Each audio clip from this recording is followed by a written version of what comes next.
So I want you to ponder a question that resonates at the core of our existence. And here's the question. This is a question that everyone should answer in their lifetime.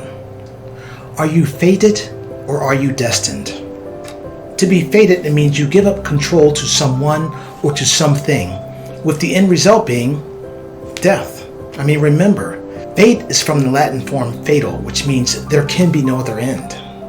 It also means that even in the best of situations, maybe you'll perhaps have that beautiful home by the beach and you'll live out your life enjoying every minute of the events that are occurring around you, but with the full recognition of the fact that you just don't feel fulfilled.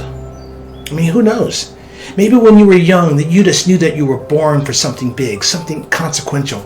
And maybe even as you got older, you still thought that you were going to be able to make a mark, or rather, to use the words of Steve Jobs, punch a hole in the universe.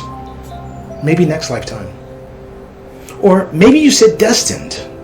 You see, destined is different because it means that you get to decide. By definition, it means to be set aside for something special. And what's great about that is that you get to determine what that special thing is.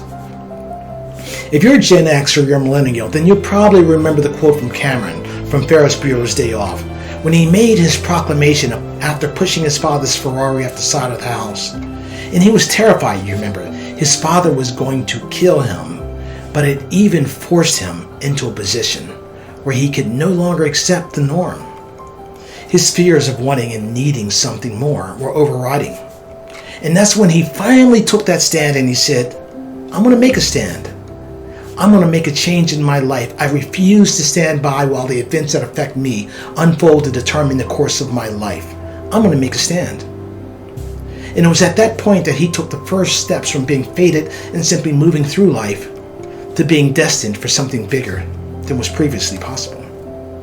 So ask yourself that question. Are you fated or are you destined?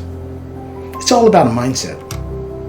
My name is Ty Glover, and my Creative Juices program at thinkdifferentnation.com can help you to identify your why and to transition your life from what will be to your most fanciful ideas of what you believe is possible. Again, my name is Ty Glover, and I bring clarity to the obvious. Cheers.